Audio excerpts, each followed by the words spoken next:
السلام علیکم۔ میں آج آپ کو ایسی زیارتیں کرانے جا رہی ہوں جو کہ بہت ہی اہمیت کے حامل ہیں۔ انسان کو اپنی زندگی میں ایک بار ضرور ان مقامات کی زیارت کرنی چاہیے، کیونکہ جب وہ ان مقامات پہ جاتا ہے، ان کی زیارت کرتا ہے، تو اسے پتہ چلتا ہے کہ رب کائنات نے اس سرزمین پر کتنے ہی اولیاء، کتنے ہی پیغمبر، کتنے ہی نبیوں کو اتارا ہے۔ یہ سرزمین اولیاء کی سرزمین کہلاتی ہے۔ سب سے پہلی زیارت آتی ہے کوفہ کی عظیم الشان مسجد کوفہ۔ ہم باب المراد سے انٹر ہوئے، یہ گیٹ باب المراد ہے اور یہاں سے ہم اندر ہوئے۔ بہت ہی وسیع مسجد ہے۔ 7ویں صدی میں تعمیر ہونے والی یہ مسجد علی ابن طالب، شیر خدا، داماد رسول، شوہر بطول، والد حسنین کریمین، چوتھے راشدین خلیفہ کا گھر تھی، اور اس میں مسلم ابن عقیل، ان کے ساتھی بانی ابن عروہ اور انقلابی مختار ثقفی کا مزار ہے۔ مسجد کے اندر ایسے نشانات ہیں جو ان مقامات کی نشاندہی کرتے ہیں کہ یہاں پہ بہت سے اولیاء، پیغمبروں، نبیوں نے نمازیں ادا کی ہیں۔ یہ مقام بنی آدم ہے، یہاں پر حضرت آدم علیہ السلام نے نماز ادا کی۔ یہ مقام جبرائیل ہے، یہاں پر حضرت جبرائیل علیہ السلام نے نماز ادا کی۔ اور یہ مقام وہ ہے جہاں پر ہمارے پیارے نبی حضرت محمد صلی اللہ علیہ وسلم نے نماز ادا کی۔ یہ وہ جگہ ہے جہاں علی ابن طالب کو فجر کی نماز میں سجدے کی حالت میں زہریلی تلوار سے شہید کیا گیا، ان پر حملہ کیا گیا۔ امام جعفر صادق نے کہا تھا کہ یہاں 2 سجدے کرنا میرے لیے کسی بھی مسجد میں 10 سجدے کرنے سے بہتر ہے، اور یہاں پر ایک نماز ادا کرنا دوسری جگہ 1000 نماز ادا کرنے کے برابر ہے۔ مسجد کو اپنی تاریخ میں کافی بار نمایاں طور پر دوبارہ تعمیر اور بحال کیا گیا ہے۔ یہ کوفہ کی عظیم الشان مسجد ہے اور بہت ہی وسیع ہے۔ یہ وہ جگہ ہے جہاں پر مولا کائنات کو ضرب لگی تھی، جہاں پر زہریلی تلوار سے آپ پر حملہ کیا گیا تھا۔ مسجد میں ایسے مقامات بھی ہیں جہاں پر مولا کائنات دربار کی صدارت کیا کرتے تھے، جہاں وہ معجزات کیا کرتے تھے، جہاں امام زین العابدین اور امام جعفر صادق نے نماز بھی ادا کی ہے۔ اس کے علاوہ اسلامک روایت یہ بھی بتاتی ہیں کہ یہاں حضرت نوح علیہ السلام کی رہائش گاہ بھی تھی۔ حضرت نوح علیہ السلام کا وہ کنواں بھی یہاں پر موجود ہے جہاں پر پانی جذب ہوا تھا۔ اس کنویں سے لوگ پانی بھر بھی رہے تھے، پی بھی رہے تھے۔ اس کے بعد آ جاتی ہے مسلم ابن عقیل کی زری مبارک۔ یہ مسلم ابن عقیل کا دربار ہے، ان کا مزار ہے۔ مسلم ابن عقیل وہ پہلے شخص تھے جو کربلا میں شہید ہوئے۔ مولا کائنات کے بیٹے مولا حسین نے مسلم ابن عقیل کو اپنا سفیر بنا کر کربلا اور کوفہ میں بھیجا۔ ان کو سفیر حسین بھی کہا جاتا ہے۔ یہ کربلا میں شہید ہونے والے پہلے انسان تھے، پہلی شہادت مسلم ابن عقیل کی ہوئی۔ مسلم ابن عقیل کے ساتھی ہانی بن عروہ کا مزار بھی یہاں پر ہے۔ یہ مزار مختار ثقفی کا ہے۔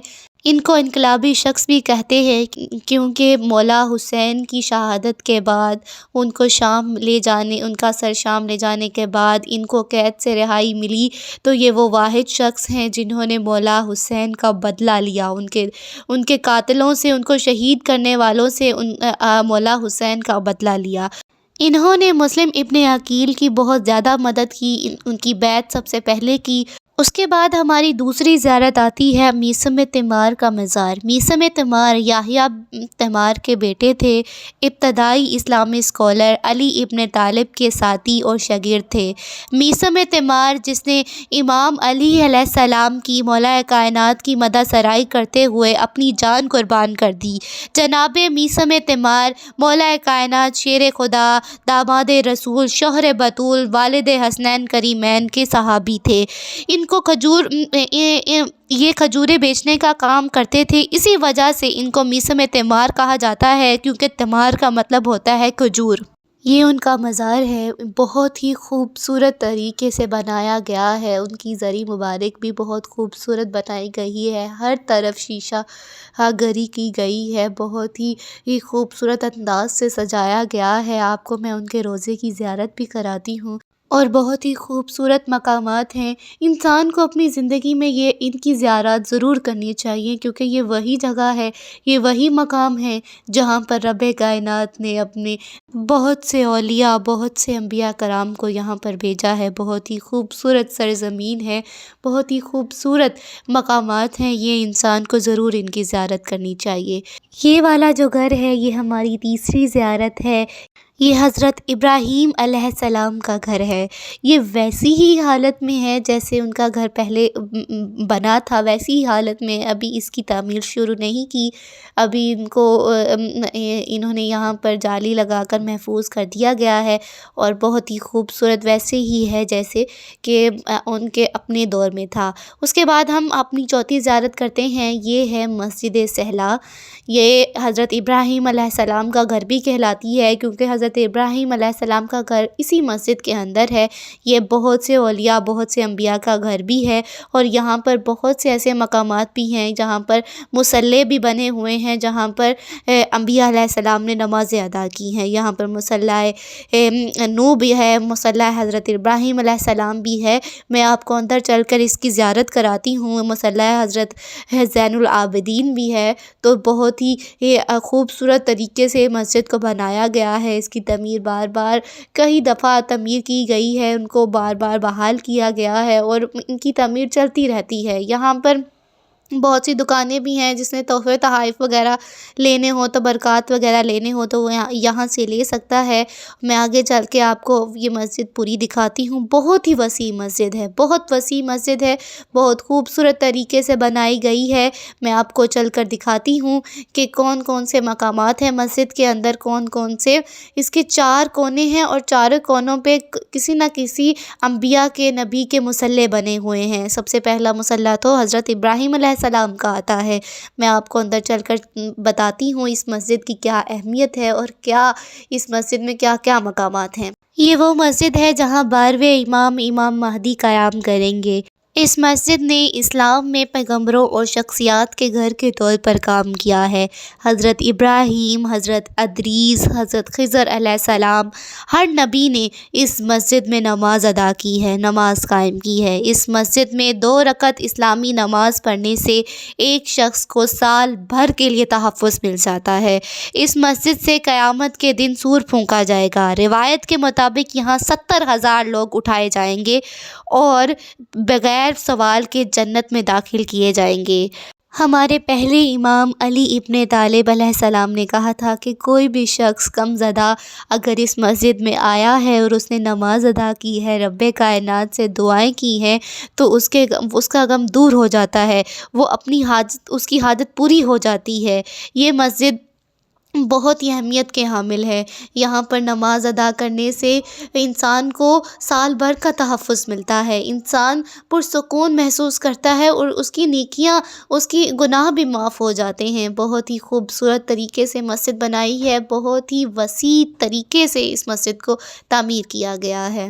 آپ اس مسجد کی زیارت کریں، کیونکہ یہاں پر سب سے پہلا جو مصلی ہے حضرت ابراہیم علیہ السلام ہے، مقام حضرت ابراہیم علیہ السلام ہے۔ دوسرا مقام حضرت زین العابدین ہے۔ تیسرا مقام انبیاء علیہ السلام کا ہے، اور حضرت ادریس کا بھی ہے یہاں پہ مقام۔ حضرت خضر کا بھی گھر کہلاتا ہے۔ تو یہاں پہ بہت سی زیارتیں ہیں، میں آپ کو کرواتی ہوں، اور آپ یہاں کی زیارت کیجئے، کیونکہ بہت ہی وسیع مسجد ہے۔ آپ یہاں پر جب آئیں تو آپ اس مسجد کی پوری زیارت کریں۔ یہ بہت وسیع مسجد ہے، بہت ہی کھلی مسجد ہے۔ یہ جو مقام بنا ہے، روایت کے مطابق یہ کہتے ہیں کہ ہمارے 12ویں امام مہدی یہاں پر قیام کریں گے، یہ مسجد ان کا گھر ہوگی۔ قسمت والے ہوتے ہیں وہ لوگ جو ان مقامات کی زیارت کرتے ہیں، کیونکہ لوگوں کو پتہ ہی نہیں ہے کہ ہمارے جو پیغمبر ہیں، ہمارے حضرت ابراہیم علیہ السلام، حضرت ابراہیم علیہ السلام نے یہ مسجد بنائی تھی۔ یہ کہتے ہیں کہ حضرت ابراہیم علیہ السلام کی ہی یہ مسجد کہلاتی ہے، مسجد صحرا حضرت ابراہیم علیہ السلام کی مسجد کہلاتی ہے۔ یہ مقام امام زین العابدین ہے۔ یہاں پر بھی حضرت زین العابدین کا مقام ہے اور یہاں پر حضرت زین العابدین نے نماز ادا کی ہے۔ یہاں پر نماز ادا کرنے سے آپ کو بہت زیادہ ثواب ملے گا، آپ کے سال بھر کے گناہ معاف ہو جائیں گے، اور بہت ہی خوبصورت طریقے سے اس کو بنایا ہے۔ میں اندر چلتی ہوں، آپ کو اندر سے زیارت کراتی ہوں، کیونکہ خواتین ادھر سے انٹر ہو رہی تھی، مرد حضرات دوسری جانب سے انٹر ہو رہے تھے۔ آپ کو دکھاتی ہوں کیا ہی خوبصورت لمحات ہیں اس مقام کے، کیا خوبصورت طریقے سے بنایا ہے، بہت ہی اچھے طریقے سے خوبصورت طریقے سے سجایا ہے اس کو۔ اس مسجد میں بہت سے مقامات ایسے ہیں جہاں پر آپ کو 2 رکعت نفل اور نماز ادا تو ضرور کرنی چاہیے۔ یہ اولیاء کی سرزمین ہے، ہمیں یہاں پر ضرور دعائیں مانگنا چاہیے، کیونکہ یہ وہ سرزمین ہے جہاں پر ہمارے نبی حضرت ابراہیم علیہ السلام ان کے قدم مبارک لگے ہوئے ہیں، وہ یہاں پر رہا کرتے تھے، ان کا گھر بھی یہاں پر ہے، اسی حالت میں ہے، اور یہ مسجد ان کی ہی مسجد کہلاتی ہے، مسجد سہلہ حضرت ابراہیم علیہ السلام کی ہی مسجد کہلاتی ہے، اولیاؤں کا دربار ہے، اولیاؤں کی سرزمین ہے۔ ہمیں یہاں پر نمازیں بھی ادا کرنی چاہیے، بہت سی دعائیں بھی مانگنی چاہیے۔ لوگوں کو علم نہیں ہوتا کہ ایسی بھی زیارتیں ہیں۔ عراق تو اولیاؤں کا، پیغمبروں کا شہر کہلاتا ہے، اولیاؤں کا، پیغمبروں کا ملک کہلاتا ہے۔ انبیاء علیہ السلام کے مقامات بھی اسی مسجد میں ہیں۔ یہ مسجد بہت اہمیت کے حامل ہے، بہت وسیع مسجد ہے۔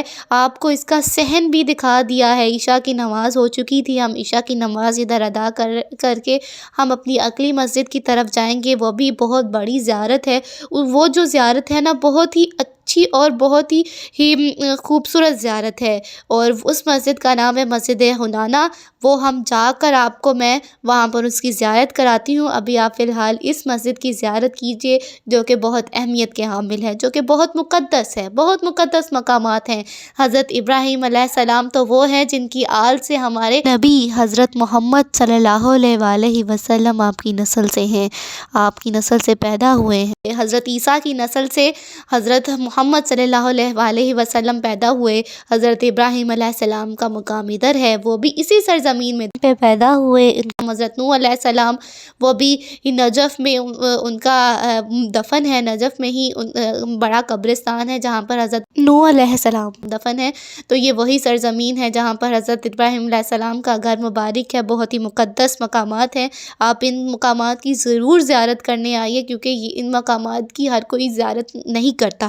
بہت ہی خوش قسمت لوگ ہوتے ہیں جو ان مقامات پر آتے ہیں، ان مقامات کی زیارت کرتے ہیں، اور یہاں پر 2 رکعت نفل ادا کرتے ہیں، نمازیں ادا کرتے ہیں، اور اپنے سال بھر کے گناہ بخشوا لیتے ہیں، ان کو اپنی نیکیوں میں اضافہ کرتے ہیں، اپنے گناہوں کو بخشوا لیتے ہیں، اپنی نمازوں کو وسیع کرتے ہیں، اور بہت ہی خوبصورت طریقے سے اس مسجد کو بنایا گیا ہے۔ یہ مقام حضرت ابراہیم علیہ السلام ہے، یہ میں آپ کو پہلے بھی دکھا چکی ہوں، اور آپ دیکھیے، آپ اس کی زیارت کیجئے اور دعائیں کیا کیجئے کہ آپ لوگ بھی یہاں پر آئیں، جنہوں نے کر لی ہے، جنہوں نے نہیں کی، وہ جو تڑپتے ہیں مولا کائنات کے روضے کی زیارت تو میں نے آپ کو پہلے ہی کرا دی ہے، مولا کائنات کے گھر کی زیارت بھی کرائی ہے، وہ بھی کوفہ کی زیارتوں میں ہی شامل ہوتی ہے، اور یہ بھی جو زیارتیں ہیں کوفہ میں ہی شامل ہوتی ہیں، کیونکہ ہم کوفہ سے چلے تھے، کوفہ مسجد کوفہ سے ہم نے شروع کیا تھا، اور آخری ہماری مسجد ہوگی مسجد حنانہ۔ یہ مسجد سہلہ ہے، حضرت ابراہیم علیہ السلام کی مسجد۔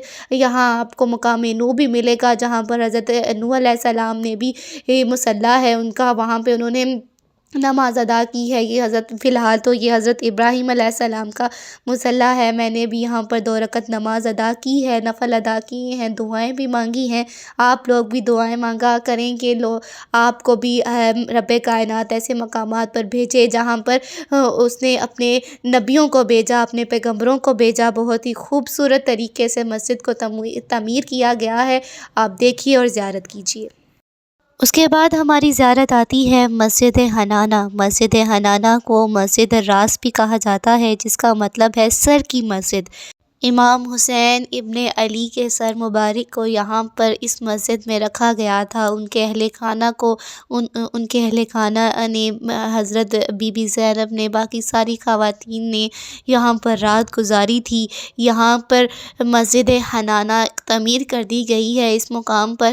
یہاں پہ وہ مقام بھی ہے جہاں پر حضرت امام حسین کا سر مبارک رکھا گیا تھا۔ ایک روایت کے مطابق یہی بھی کہتے ہیں کہ یہ حضرت امام جعفر صادق سے منسوب ہے کہ یہاں پہ اس مسجد کے درمیان میں جو مقام ہے وہاں پر حضرت امام حسین علیہ السلام کا سر مبارک رکھا گیا تھا۔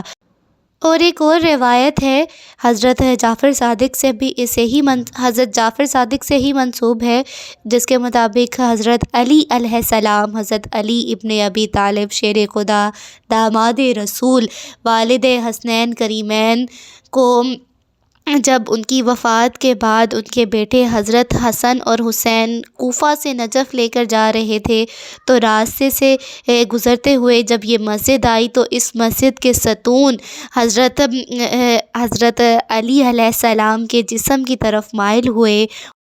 تو یہ بھی کہا جاتا ہے کہ حضرت امام حسن اور حسین علیہ السلام نے مولا کائنات کے ساتھ یہاں پر بھی رات گزاری۔ حنانہ کا مطلب ہوتا ہے دو بار رونا، مطلب یہ دو واقعات وہ ہیں جو اشارہ کرتے ہیں، پہلا جب حضرت علی علیہ السلام کو مسجد میں لایا گیا، اور دوسرا جب کہ ان کے بیٹے امام حسین علیہ السلام کا سر مسجد میں لایا گیا، تو دو بار رونے کا مطلب یہ ہے۔ یہ وہ مقام ہے جہاں پر مولا حسین کا سر مبارک رکھا گیا تھا۔ یہاں پر انہوں نے زری مبارک بنا دی گئی ہے، گول سا دائرہ ہے، یہ مسجد کا درمیان ہے جہاں پر رکھا گیا تھا حضرت امام حسین کا سر مبارک۔ اور یہاں پر بہت ہی خوبصورت طریقے سے مسجد بنائی ہے۔ یہ آپ کو میں نے مسجد کی زیارت بھی کرا دی ہے۔ اب تک کے لیے اللہ حافظ، ملتے ہیں اگلی ویڈیو میں۔